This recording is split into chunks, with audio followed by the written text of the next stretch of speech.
देख रहे हैं वसई सत्ता हिंदी न्यूज। वसई सत्ता में आपका एक बार फिर स्वागत है।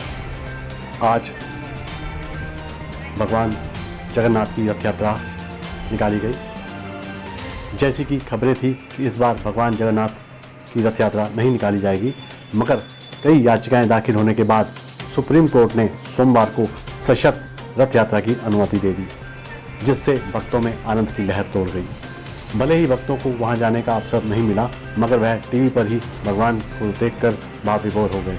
आज भगवान अपनी मौसी के घर पहुंच चुके हैं और अब 9 दिनों तक वे अपने मौसी घर ही रहेंगे और 10वें दिन वह वापस अपने घर पहुंचेंगे।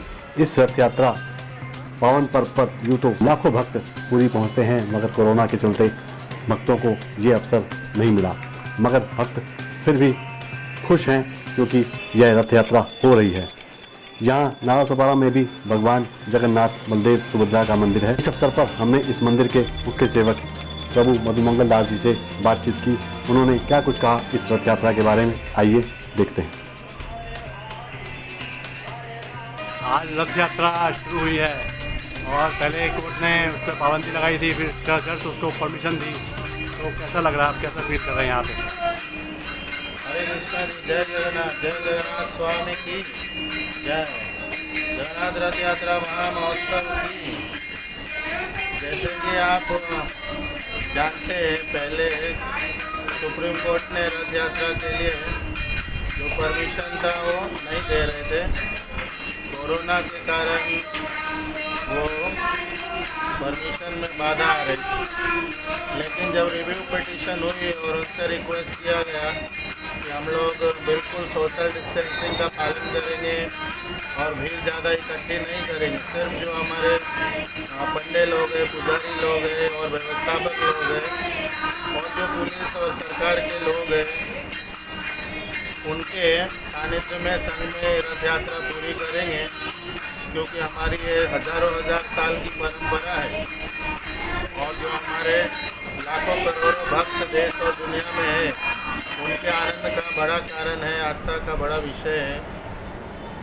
तो इसी सब बातों को ध्यान में रख के सुप्रीम कोर्ट ने, सर्वोच्च न्यायालय ने इस रथ यात्रा का परमिशन दिया, इजाज़त दिया उनको करने के लिए, जिससे सभी जगन्नाथ भक्तों में, कृष्ण प्रेमी भक्तों में ये जगन्नाथ रथ यात्रा की लहर दौड़ी और सभी लोग बहुत आनंद में हैं। यहाँ भी देख रहे भक्त लोग सब कीर्तन, भजन, प्रवचन और अनेक प्रकार से जगन्नाथ जी को प्रसन्न करने के लिए आए हुए हैं। तो ये बड़ा आनंद का दिन है, बड़ा ही खुशी का दिन है। जहाँ हम लोग थोड़े से निराश थे, थोड़े से उदास थे, अब हम लोग को आनंद है। जगन्नाथ जी का दर्शन हुआ रथ पे, टीवी के माध्यम से और अनेक सोशल मीडिया के माध्यम से, जिससे हम लोग प्रसन्न हैं। और ये जगन्नाथ जी की कृपा है कि रथ यात्रा ब्रेक नहीं हुई, रथ यात्रा कंटिन्यू हुई, जो कि हमारी हज़ारों हजार साल की परंपरा है। तो सभी भक्तों में उल्लास है। जगन्नाथ जी की कृपा हम लोग पर ऐसे ही बरसती रहे, ऐसे ही बनी रहे। जगन्नाथ जी के चरणों में, बलदेव सुभद्रा जी के चरणों में प्रार्थना करते हैं और रथ यात्रा हमेशा होती रहे, ताकि हज़ारों हजार जीव का कल्याण होता रहे। क्यों जगन्नाथ जी जब रथ के ऊपर विराजमान होते और बाहर निकलते, तो हज़ारों जीव, लाखों जीव, करोड़ों जीव दर्शन करके अपने जीवन को सार्थक करते हैं, पुण्यवान बनाते हैं और आनंद का जो उनका आनंद में बढ़ोतरी करते। तो इस प्रकार से जगन्नाथ रथ यात्रा चलते रहना चाहिए। सुप्रीम कोर्ट को भी इसका, जो सुप्रीम कोर्ट के जज है, चीफ जज, उनका भी धन्यवाद करना चाहेंगे कि उन्होंने एक सनातन धर्म के और उनके आस्था को ध्यान में रखते हुए उन्होंने रथ यात्रा करने का परमिशन दिया, उसको करने दिया। हरे कृष्ण, जय जगन्नाथ। हरि बोल प्रभु। संक्षेप में थोड़ा रथ यात्रा के बारे में थोड़ा बताएंगे, उसकी महिमा के बारे में संक्षेप में। जगन्नाथ जी की जो रथ यात्रा है वो वास्तविक में संक्षेप में कहना फिर भी कोशिश करता हूँ। जगन्नाथ जी का जो ये स्वरूप है जो आप देख रहे हैं, ये प्रेम विरह का स्वरूप है और जगन्नाथ जी वास्तविक में रथ पे इसलिए आरूढ़ होते कि बहुत सारे लाखों हजारों करोड़ों लोग जगन्नाथ जी के मंदिर तक दर्शन तक नहीं पहुंच पाते। इसलिए जगन्नाथ जी इस आषाढ़ महीने के दूसरे दिन द्वितीया को, जिसको आषाढ़ी बीज भी कहते हैं, उस दिन मंदिर से बाहर निकलते हैं और लाखों करोड़ों लोगों को दर्शन देते हैं, ताकि उनके जीवन में जो किए गए पाप कर्म है उसका नष्ट हो जाए और वो जीव सुखी आनंद से रहे। और बहुत सारे जो भक्त हैं जगन्नाथ जी के, वो जगन्नाथ जी की सेवा करके दर्शन करके और उनके करीब आए, उनका जीवन आनंद से भर जाए और अनेक प्रकार की जो बाधा विघ्न है वो दूर हो जाए। जैसे कि अभी कोरोना चल रही है, तो इसके लिए भी प्रार्थना कर रहे हैं कि भगवान कृपा करेंगे और कोरोना जल्द से जल्द दूर होगी। और आज ही आपने एक खुशखबरी सुना भी होगा कि हमारे देश के जो योग गुरु हैं उन्होंने कोरोना की एक दवाई लॉन्च की है। तो जगन्नाथ जी की कृपा के रूप में भी देखी जा सकती है कि रथ यात्रा हुई और साथ में भगवान ने प्रसाद के रूप में एक दवा भी हम लोगों के लिए भेज दी। तो इस प्रकार से जगन्नाथ जी रथ पे कृपा के लिए सिर्फ दया करुणा करके, करुणा सिंधु है, दया सिंधु है, दीन बंधु है, वो कृपा करने के लिए भक्तों पे अपने मंदिर से रथ पे आरूढ़ होके अपने बड़े भाई बलराम जी के साथ और बहन सुभद्रा के साथ और जो उनके सेवक है सुदर्शन जी, उनके साथ निकलते हैं और सभी जीवों को, भक्तों को, पुजारियों को आनंद देते हैं और हमेशा उनको अपने आप से जोड़े रखते हैं। हरे कृष्ण। तो ये अभी आज रथ वहाँ से निकला है, तो वापसी उनकी कब होगी, कितने दिन? अभी रथ भगवान का जो है वापस 10वें दिन होगी, जिसको कि हम बौड़ा रथ यात्रा कहते हैं वहाँ की भाषा में, और अंग्रेजी भाषा में कहेंगे तो रिटर्न रथ यात्रा या वापसी रथ यात्रा हिंदी में कह सकते हैं। तो भगवान अभी 9 दिन तक अपने मौसी के घर रहेंगे, जो गुंडीचा महारानी है वहाँ रहेंगे और वहाँ खूब आनंद करेंगे भगवान। मौसी के यहाँ ऐसे भी बच्चे बहुत आनंद करते हैं, तो भगवान मौसी के घर में बहुत आनंद करेंगे, खूब महाप्रसाद, 56 भोग इत्यादि खाएंगे। इस बीच में जगन्नाथ जी की रोज़ अनेक अनेक लीला होगी वहाँ पे। उसके उपरांत जगन्नाथ जी आज से 10वें दिन वापस बौड़ा रथ यात्रा में आएंगे और उस दिन भी, उसके पहले भी बहुत सारी वहाँ पे उत्सव होते हैं, बहुत सारी लीलाएं होते हैं और इस प्रकार से जगन्नाथ जी वापस अपने निजी मंदिर में फिर आएंगे। वहाँ के प्रसाद की बड़ी महिमा है। वहाँ कहा जाता है कि कितने मटकों में प्रसाद बनाया जाता है और लास्ट का मटका पहले पक जाता है, और उसके बारे में कुछ बताइए। भगवान जगन्नाथ जी का जो रसोई है वो बहुत ही अद्भुत है। मैं आश्चर्यजनक नहीं कहूँगा, कभी भी नहीं कहता हूँ, क्योंकि भगवान कुछ भी करने में स्वतंत्र है। बहुत सारे लोग कहते ये आश्चर्य है, ये चमत्कार है, ऐसा कुछ भी नहीं है। भगवान पूर्ण पुरुषोत्तम है, जगत के नाथ है, वो कुछ भी करने में सक्षम है। तो जगन्नाथ जी का जो रसोई है वो सच में अद्भुत है, वो देखने जैसा है। वहाँ पे बहुत सारे रसोई में बहुत सारे चूल्हे हैं बने हुए। एक ही रसोई घर है जिसमें बहुत सारे चूल्हे हैं और उस सब के ऊपर जब भोग रखा जाता है, हर एक मटका के ऊपर 7 मटके रखे जाते हैं और सब में एक साथ ही रखे जाते हैं, पूरे तैयारी के साथ। पानी, मसाला, जो कुछ भी डालना है एक साथ ही तैयार करके मटके रख दिए जाते हैं एक के ऊपर एक, और फिर नीचे से लकड़ी लगाई जाती है, लकड़ी पे ही बनती है। तो वो जब ऊपर का मटका में देख लेते हैं जो रसोई में है बनाने वाले भगवान के भोग, कि ऊपर का मटका में चावल या दाल या सब्जी या जो कुछ भी बना रहे पक गया है, तो बाकी सब उतार लेते हैं, बाकी सब भी पक जाता है। ये जगन्नाथ जी का रसोई का एक बड़ा खासियत है और उसे देखने के लिए देश दुनिया के लोग, अभी तो वहाँ पे टिकट सिस्टम भी हो गई है, पहले नहीं थी, तो अभी वहाँ पे लगभग 100 या 150 रुपया रसोई देखने के लिए, क्योंकि वो एक दुनिया का अजूबा रसोई है जहाँ ऊपर का मटका का पहले पकता है और बाकी सब पूरी तरह पक जाते हैं। तो ये रसोई जगन्नाथ जी की कृपा का एक स्वरूप भी कह सकते हैं। और ऐसे भी कहा जाता है कि ये जो रसोई वहाँ बनती है, साक्षात लक्ष्मी जी उस रसोई को पकाती है, उनके देख रेख में ही सारा कुछ होता है। साथ ही साथ उस रसोई के आसपास की जो खूबियाँ हैं, जो अद्भुत चीज़ें हैं कि वहाँ पे आज भी लोरी सिलौटी पे सारे मसाले या नारियल कूटे पीसे जाते हैं। किसी भी प्रकार का इलेक्ट्रॉनिक्स उपकरण का उपयोग नहीं होता है।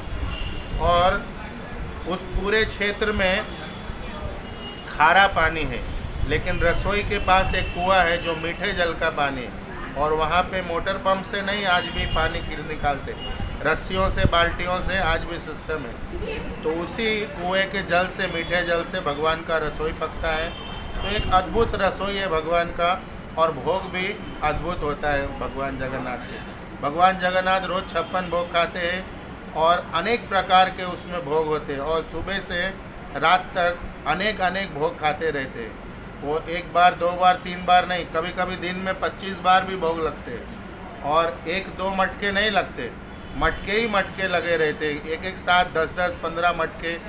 और मटके में, एक मटके में 200-300 लोग खा सकते, इतना उसमें भात, दाल, सब्जियां होते। तो ऐसे आप सोचिए कि 25 बार भोग लगते हैं, और एक भोग का जो बड़ा टोकरी रहता है उसमें कम से कम 5 मटके रहते। तो भगवान का जो भोग सेवा है वहाँ बहुत ही अद्भुत है, और वो देखने जैसा है, और वो सच में आनंद का कारण है। और जहाँ वो भोग प्रसाद के रूप में मिलता है, उस जगह का भी नाम है आनंद बाज़ार। हम लोग का जो परिसर है मंदिर का, इससे भी बड़ा वो भोग का सिर्फ बाज़ार है, आनंद बाज़ार, जहाँ 24 घंटे भोग भगवान के मिलते हैं। तो इस प्रकार से भगवान के रसोई, भोग और उस आनंद बाज़ार की महिमा है। दुनिया भर के लोग इस प्रसाद को, महाप्रसाद को खा के अपने आप को भाग्यवान समझते हैं। और एक विशेषता है कि वहाँ भोग कभी भी जूठा नहीं होता है। आपने अगर वो बर्तन मिट्टी का है, उसमें भोग खा के वहाँ रख दिया, तो दूसरा भक्त भी आके उसमें भोग खाएगा, तीसरा भी आके खाएगा। कभी कभी ऐसे भी होता है कि कोई जानवर जैसे कुत्ते इत्यादि ने खा लिया, तो भी उसको धोया नहीं जाता है, क्योंकि उसको अपवित्र माना नहीं जाता। इतना परम पवित्र ये भोग है। तो उसी बर्तन में लोग भोग खाते रहते बार बार, और उसको महाप्रसाद, क्योंकि अनेक अनेक साधु संत महात्मा इस प्रकार से भोग खाते रहते। एक चीज़ मैंने और सुनी है वहाँ पे कि ये जो मौका रहता है कुछ दूसरी जाति वालों को दिया जाता है सेवा का, ऐसा क्या चलन है कुछ? नहीं, उनका जो सिस्टम है वो ऐसा है कि 11 महीने, लगभग 11 महीने जो ब्राह्मण जाति के पंडे हैं वो लोग सेवा करते हैं। लेकिन एक महीना पूरा है, जो रथ यात्रा का महीना होता है, एक महीना जो भगवान के परंपरागत सेवक है, जो नील माधव के सेवक है, जो सवर जाति के लोग हैं। सवर जाति मतलब जो आदिवासी क्षेत्र में रहने वाले लोग हैं, जो भगवान के सबसे पहले सेवक है, जिनका नाम था विश्वावसु। उनके जो लोग खानदान के कुल के लोग हैं, वो लोग एक महीना सेवा करते हैं, जिनको दैतापति के नाम से जानते हैं। दैतापति उनके जो हेड है, और वो एक महीना उनकी सेवा रहती है। और ऐसे कुछ नहीं है कि सिर्फ ब्राह्मण लोग ही सेवा करते, क्योंकि जो दैतापति के लोग हैं वो बिल्कुल भी सवर जाति के हैं, और उसमें से कुछ ऐसे भी लोग हैं जो आज भी मांस इत्यादि खाते हैं। लेकिन जगन्नाथ जी उनको सेवा में उनको अपनाते हैं, सेवा के लिए उनको छूट दिया हुआ है, तो वो लोग भी सेवा में रहते हैं।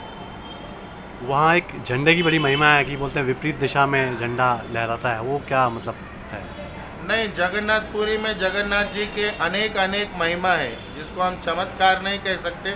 भगवान तो कुछ भी करने में सक्षम है, जगत के नाथ है, साक्षात कृष्ण है, जगन्नाथ जी है, तो कुछ भी संभव है।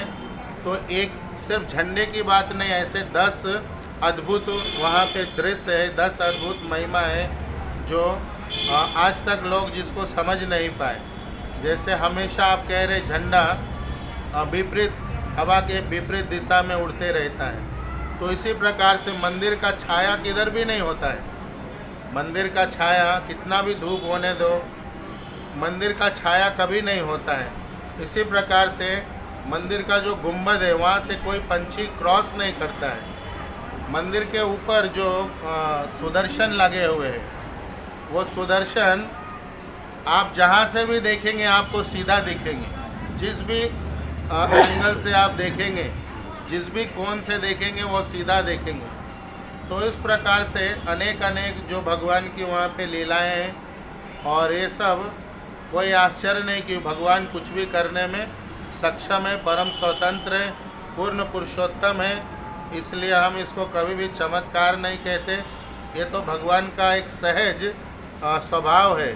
इसलिए हम इसको महिमा कह सकते हैं। भगवान के दिव्य कलाकृतियाँ रहती है, दिव्य कार्य होते हैं, ये दिव्यता है भगवान की, इसमें कोई आश्चर्य की बात नहीं है। आज जो है लाखों लाख लोग जाते हैं रथ यात्रा में, आज वो जो नहीं जा पाए उनको आप, उन भक्तों को क्या संदेश देना चाहेंगे? नहीं, ये तो सच में लोगों का एक सपना होता है कि जगन्नाथ रथ यात्रा में एक बार जाऊं, और ये सपना सभी भक्तों को पालना चाहिए। मैं तो कहता हूं सभी जीवों को पालना चाहिए, क्योंकि ये अद्भुत रथ यात्रा होती है। ऐसी रथ यात्रा अगर एक बार आप देख लेंगे तो आपके मन में भी जगन्नाथ हमेशा के लिए बैठ जाएंगे, क्योंकि इतना उल्लास, इतना उत्साह, इतना आनंद, इतने जो जोश रहते हैं लोगों के अंदर, और इतना दिव्यता भव्यता रहती है, ऐसे कोई भी आपको रथ यात्रा या आयोजन या उत्सव नहीं मिलेंगे। तो बहुत सारे भक्तों का सपना रहता है, साल भर वो सपना सजो के रखते हैं, तैयारियां करते हैं कि रथ में जाऊंगा, इस प्रकार से भगवान का दर्शन करूंगा, भोग कर लूँगा, भगवान को भगवान का जो ऊपर जो भगवान का झंडा होता है, फ्लैग, वो कई प्रकार के होते हैं, उसमें सिल्क के भी फ्लैग होते हैं, और कई फ्लैग तो कई किलोमीटर के रहते हैं। मन्नत रहती है लोगों को, तो अनेक प्रकार से लोग अपने अपने भावनाओं को प्रकट करने के लिए पूरा साल इंतज़ार करते हैं, तैयारी करते हैं। लेकिन इस बार कोरोना के कारण सरकार का गाइडलाइन है, इस सब को ध्यान में रखते हुए भक्त लोग थोड़े निराश थे, लेकिन रथ यात्रा हुई, टीवी में देख सके तो उनको अब थोड़ा सा स्थिति अच्छा है, आनंद में है, प्रसन्न है कि रथ यात्रा हुई। हम अपने जो कुछ भी हमारी भाव है, भावना है, सपने हैं, वो अगले साल में पूरा करेंगे। और इस प्रकार से भक्त आनंदित है, उत्साहित है कि रथ यात्रा हुई, और सरकार को भी धन्यवाद दे रहे। हरे कृष्ण। हरे कृष्ण। आपको हमारी ये रिपोर्ट अच्छी लगी हो तो हमारा चैनल सब्सक्राइब कीजिए, लाइक कीजिए और शेयर कीजिए।